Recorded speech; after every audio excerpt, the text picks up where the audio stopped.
What does the loss to the Rams mean for Darren Rizzi's job status, ladies and gentlemen? The backdrop of the video we are reacting to today is none other than New Orleans Football. Okay, so before the game, we talked about how important it was for Darren Rizzi to have a good game against the Rams because the Rams are a legitimate opponent with legitimate weapons, with a legitimate coach on the other side, and also a direct one-for-one comparison to last year. Right? Dennis Allen got absolutely embarrassed on Thursday Night Football against the Rams with the season on the line. So, this was a low-hanging fruit kind of situation where if Rizzi were to have beaten the Rams, it's a pretty serious thing he can take to the table and say, look what happened last year, look what happened this year, and I'm missing some pieces. So it would have been a huge feather in his cap. Now, it didn't work out.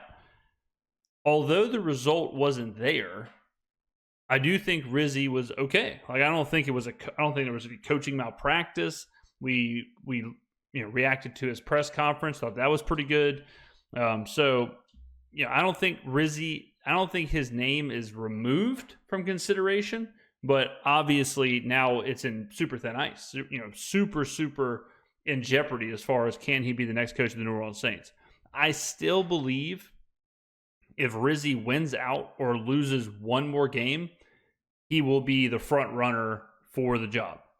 If he loses two more games to lose three total, then I don't think he can get the job. If he loses to the Commanders and the Bucks, or if he loses to the Packers and the Bucks, or the Packers and the Commanders, or whatever, I don't think he can get it. So he has to win out or lose one more down the stretch. What does this loss mean for Darren Rizzi? The Rizzi era started off so hot, and this was the first real gut punch to that. So what does this mean going forward? I mean, it did take all the wind out of the sails. I mean, it felt like there was some magic involved, and the magic has gone away. Now he just looks like a coach coaching a bad team, and that. Yeah, I mean, the magic, I don't know if I would call it magic, but all of the fun stuff, the quirky stuff about, the stopping up the toilet and all that, those fun stories, and he got the stinger and this happened and, whatever. That all is gone. Once you lose, those stories don't happen. Once you lose, that's not part of the equation. It's not, now it's all, okay, well, the results, and okay, now you have to coach. And Mike's right. He went from kind of a mythological figure in a way to he's just an interim head coach. And now that he's just an interim head coach coaching for his job, what can the Saints do? Can the Saints bounce back? And you kind of feel like there was some belief that if we beat the Rams, there was enough time left, it's a good enough of a win that the season is still salvageable. And I know a lot of people are like, the season was never salvageable after a 7-game losing streak. Okay, well, again, slobbering all over yourself. For players and for coaches, it certainly was still salvageable. They were still thinking, if we beat the Rams, Atlanta drops a game, boom, all of a sudden, we went out, or we win every game but one. We're going to be right there in the conversation going to Tampa Bay at the end of the season. So, and I wouldn't be surprised if after the Rams lost, it's a little bit more of that back to reality kind of a vibe of, okay, we lost to the Rams, we lost to a slightly above average team. It's probably all she wrote. It's been super depleted by injuries, and there's only so much a coach can do to get past that. So he looks so much more human than he did before. Now look, I stand by what I've thought all along. He gets 8 games as interim coach. If he goes 7-1, he'll get the job. If he goes 5-3 or worse, he's not going to get the job. And 6-2 makes 6-2 makes it 50-50. So if he I agree 100% with that assessment.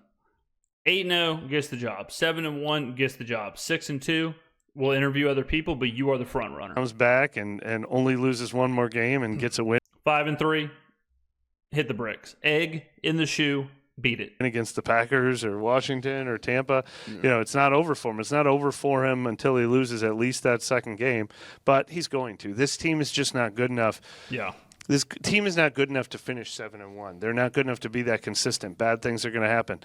They even if they had a decent plan and they put themselves in position for this to be a one-score game, if they're going to play that high wire act, they're going to lose 2 or 3. They're going to lose half their games, and so I like what Rizzi has brought to this team, but you have to be a miracle worker to go 7-1 with this team, I think. Man, Mike absolutely nailed it right there. Absolutely nailed it. I mean, we made a video yesterday talking about, like, is the team just not good enough? Is the roster just not good enough? And yeah, I think it's not. Like if you look at some of these other teams, we're just not there.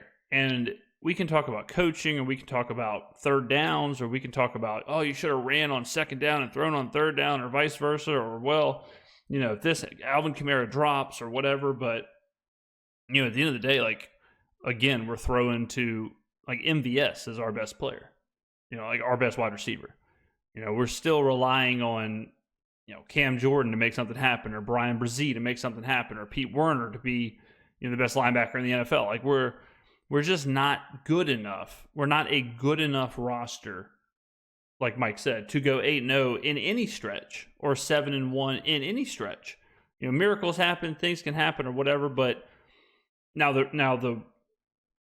I kind of hope, unless there's just a bottom fallout, like if we go 5-3, and maybe I'm just too sold on the system and I'm too sold on the scheme, but I hope there's some kind of forward thinking of, like, this isn't all on Rizzi, this isn't all on Kubiak. Like, there were some good things, so I would much rather run it back with Rizzi and Kubiak than go get some retread like Doug Peterson, who just failed. Like someone who, if we can land a home run coach, if we can take a shot on it's not going to happen, but if you get a Ben Johnson, or if you get a, even Brian Dable or someone like that, who it's like, okay, this guy's got some pretty serious chops. Like, all right, let's see what we can do.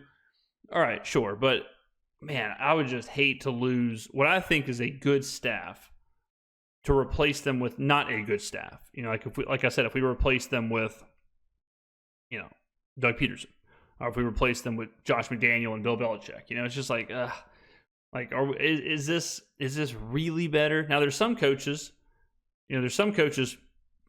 okay, like Mike Vrabel. I like Mike Vrabel. I like that. I would consider that a home run hire.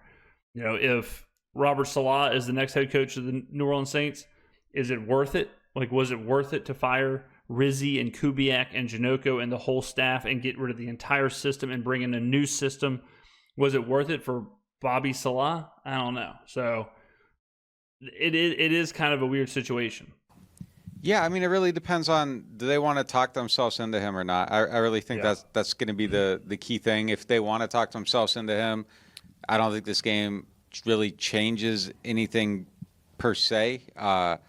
If they are kind of like, well, it needs to be proven to me, you need to make a case and convince me, then I think it's a hit. Especially because it's a game that was winnable. Like, you didn't lose one where you got, like, smoked. Like, this was a winnable game, and if it slipped through your fingers, that ends up being a big deal. In this, I could see this being a situation where they want to find reasons to keep everyone together. That's been in their DNA, and until we see just kind of like a willingness to kind of step completely away from everything that they've done up until this point.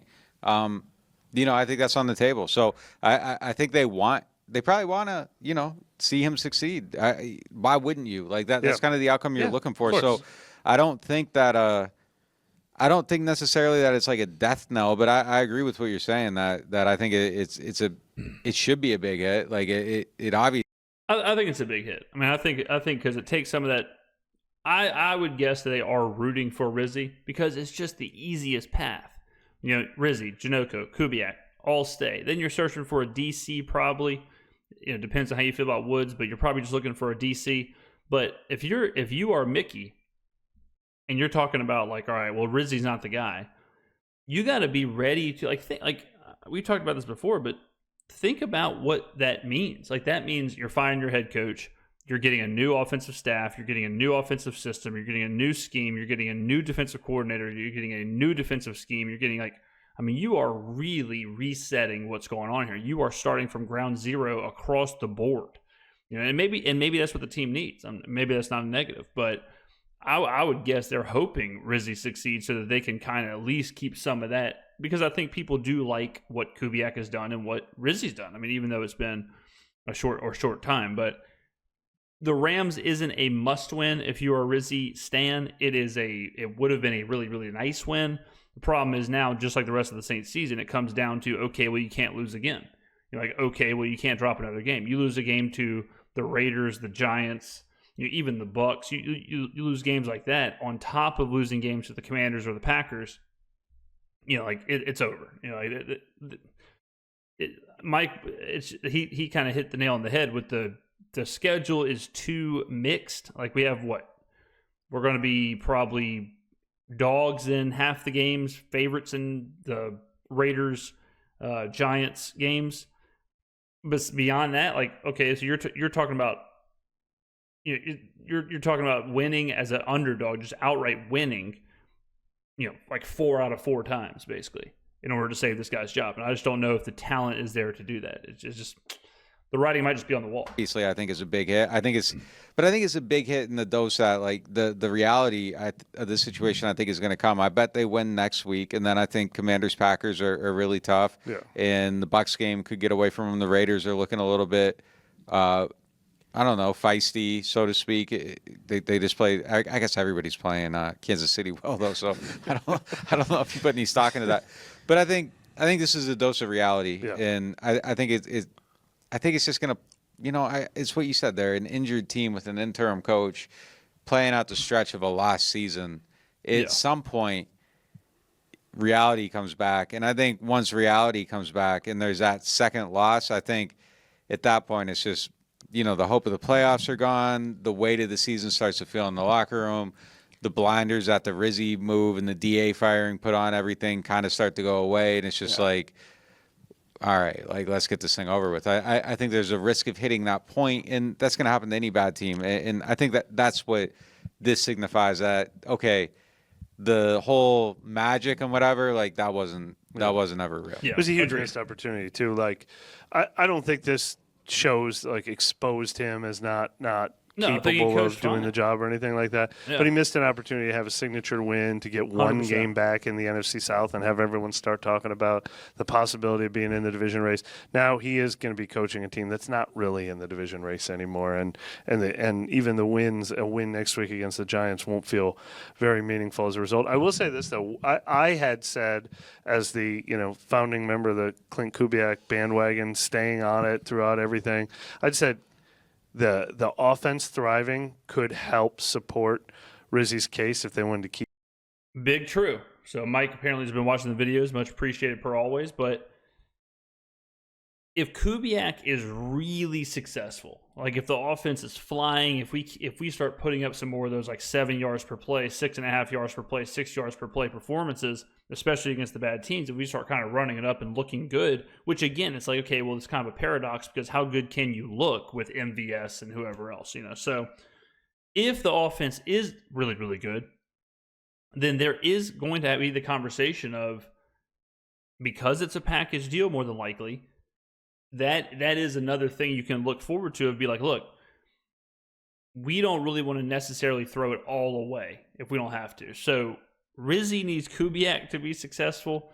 Kubiak needs Rizzi to be successful. And that's another reason why the idea of like, oh, we'll just tank. Oh, we'll just lose. Like, oh, we'll just lose games. Klint Kubiak is coaching for his job, and he's coaching for his entire staff's job.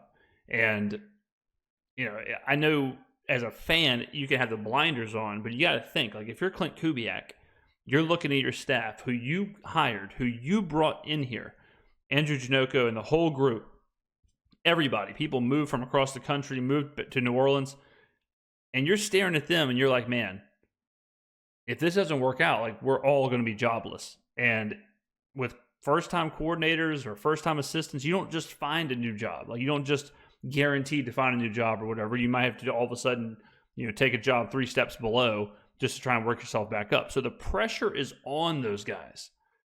They're going to try. They are, as much as people want our draft pick to go higher, like for Kubiak and Rizzi and the coordinators and all that, and like their livelihood is on the line. And I don't think they're not going to be sleeping under the bridge, but they have to show something. And Rizzi is in a situation where if Kubiak shows enough, it could save Rizzi. Keep this whole staff together if they got the offense humming. This was a big step back for the offense today. They had no answers today. And so I think if any of the Rizzi equation was, hey, let's keep this thing rolling because we finished strong. We found our offense. Carr's playing great in this offense. Let's keep it all together. This was a really, really, really disappointing day for the offense. It just looked like they had absolutely nothing that they could go to. If they don't hit that, very, high, low percentage, high reward, deep pass to Valdez-Scantling that's kind of bailed them out every week, they had nothing today. Two things. Going to this Tankathon chart, first off, yes, I do think the Saints are going to win next week against the Giants. But the Saints are also on this list. You can't be with 75 cents in your pocket calling somebody with a quarter broke. You just can't do it. So the Raiders, I'm not automatically.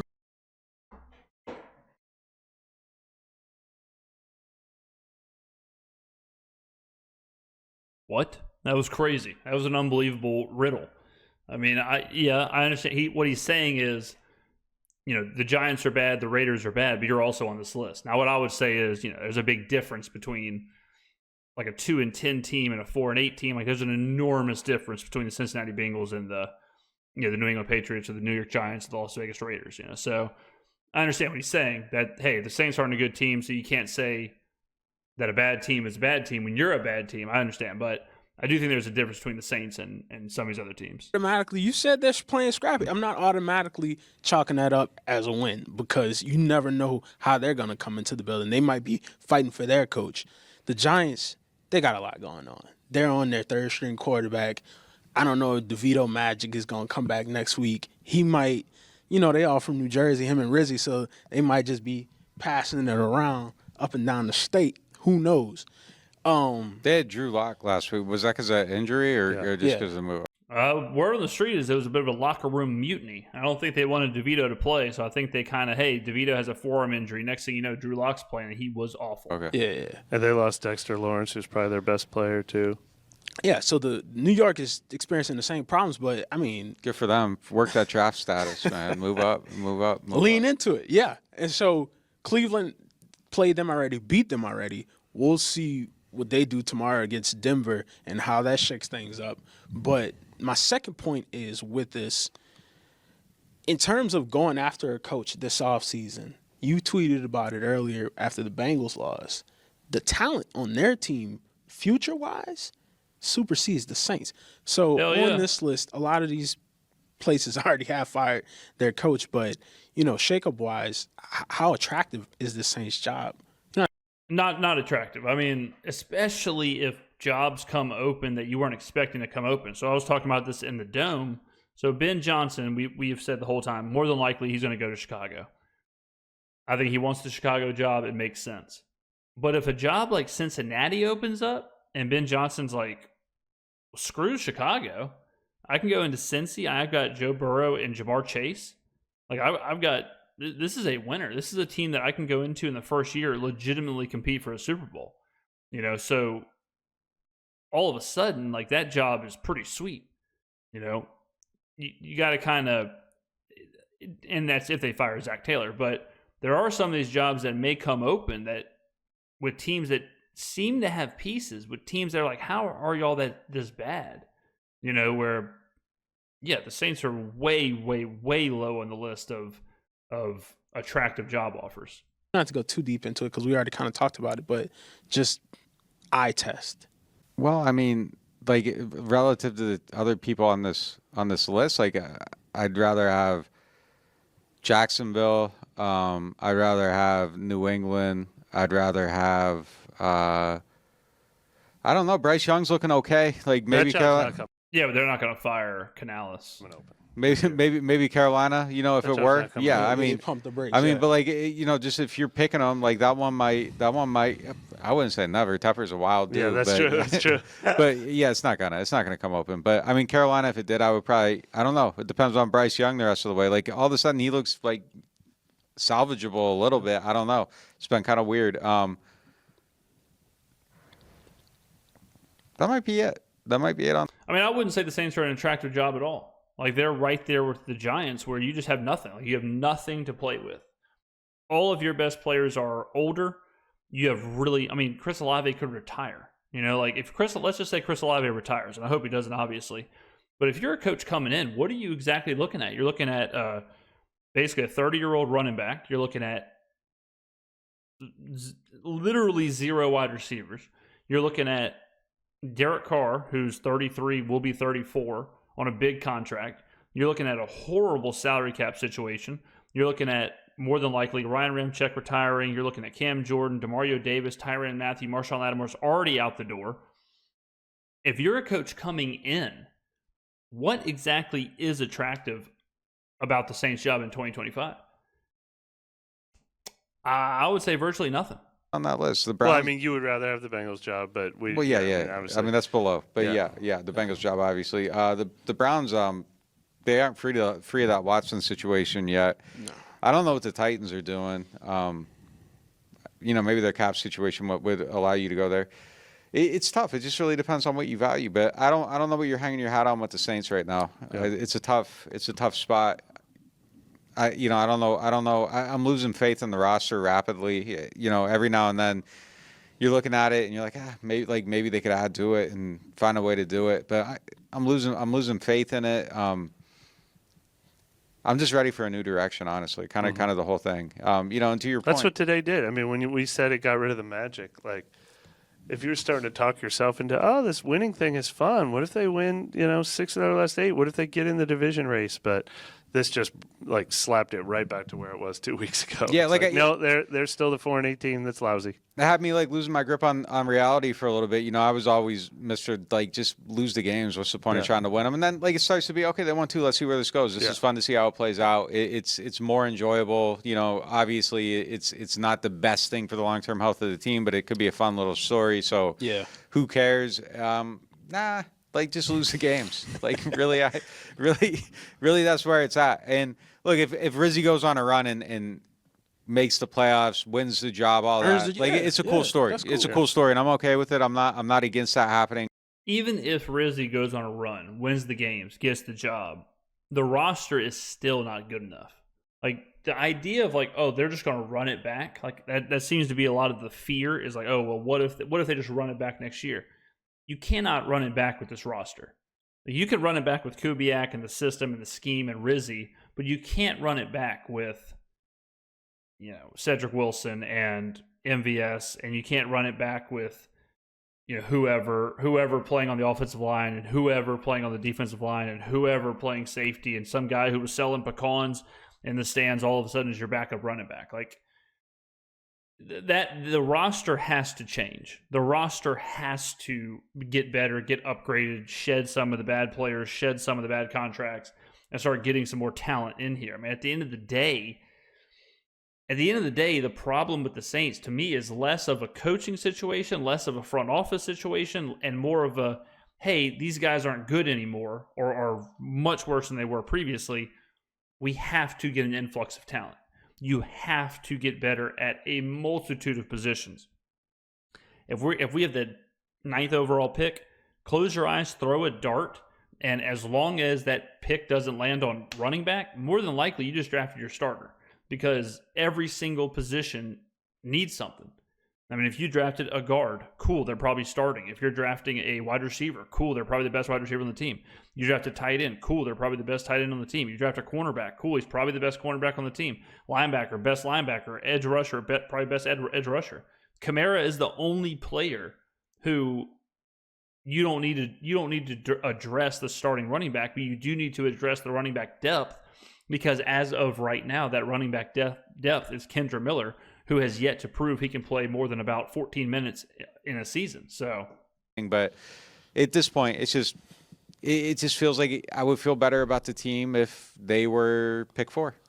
Buccaneers are going to be in first place by the end of next week when the Falcons lose at the Vikings and the Buccaneers beat the Raiders. If the Saints beat the Giants and they somehow got within 1 game of first place and then you'll be like, all right, can you go win in Green Bay? Can you go win in Washington? Get that magic back? But it's just this was a reality check today for sure. Yeah. All right, there you go, ladies and gentlemen. Good stuff. Sorry if you hear an echo. We're moving some stuff around in the studio. Okay, let me know in the comments below what you think. Did the Rams' loss cost Rizzi the job? Thank you for watching. I will see you in the next video.